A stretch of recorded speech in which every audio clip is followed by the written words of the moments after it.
But in small towns, the quiet often hides things you're not supposed to see, and that night, I saw everything. I saw how a man with a badge and a gun could break every law he swore to uphold, and how the system would move heaven and earth to protect him. This is the story they tried to bury. I was a deputy in our county sheriff's office 3 years in, still green enough to think integrity mattered. The town itself was small.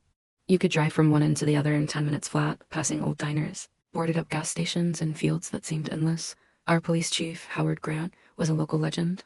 To outsiders, he was the iron fist keeping the town safe. To us, he was a tyrant. Petty, vindictive, and untouchable. He'd scream at officers over a missed radio check, suspend deputies for late reports, and humiliate rookies in front of the whole shift. Yet he himself was often caught napping in his cruiser, and his whiskey breath lingered in morning briefings. Still, no one said a word. Why would they? Grant had connections, mayor, city council, even the county commissioner. He wasn't just above the law. He was the law. That night, everything changed at 1:17 a.m. A dispatcher called for Chief Grant to respond to a minor traffic incident. No reply. Another call. Nothing. 10 minutes later, she paged him again. Silence.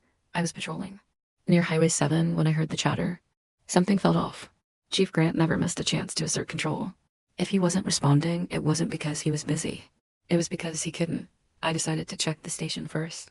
Maybe he dozed off again in his office chair, the way officers whispered he often did. But the lot was empty. His squad car was still out, and then I saw it, on the shoulder of Highway 9. Half hidden by overgrown trees, red and blue lights flashed weakly. Grant's cruiser. Parked at an odd angle, driver's door cracked open. My stomach tightened. Was this a medical emergency? Or worse, I pulled in behind him, cutting my siren. The first thing I noticed was the smell sharp, unmistakable, thick. In the cold air. Alcohol, Chief? I called out, approaching cautiously, hand resting near my sidearm. He was slumped over the wheel, head resting on folded arms. For a horrifying second, I thought he might be dead. Then he stirred. Chief Grant? I said again, louder. His head lifted slowly. Bloodshot eyes, skin pale under the glow of the dashboard. He stared at me, unfocused, like I was a stranger. Okay, sir? I asked, trying to keep my voice steady. He didn't answer. Instead, his hand fumbled for the gear shift. Chief, wait. With a sudden jerk, the cruiser lurched forward. Tires screeched.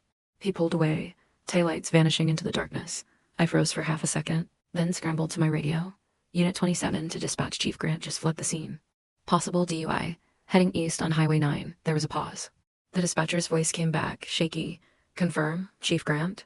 Confirmed, I said. Deputy Ruiz joined in seconds later, his voice tight over the shared frequency. He should be easy to follow. His lights are still on. But Grant must have heard that too.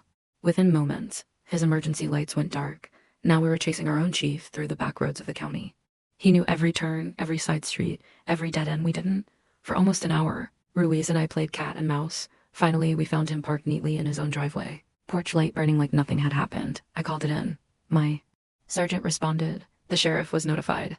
For a brief electric moment, it felt like justice might actually be coming. But by morning, everything had changed. Grant showed up at the station at 6 a.m., freshly showered, sober-looking, dressed in a crisp uniform. With him were Mayor Ellis and the city attorney. They walked in like they owned the place. The mayor's voice carried through the hall. This is all a misunderstanding.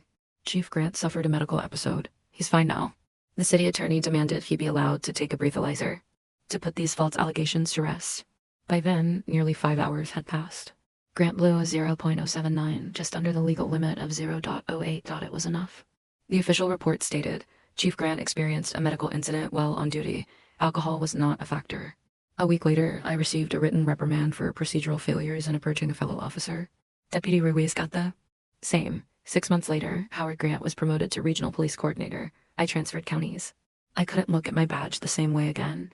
Some nights, I still think about how close we came. How the system protected him like it always had, and how it would do it again. Because in towns like ours, the law isn't blind, it's looking the other way.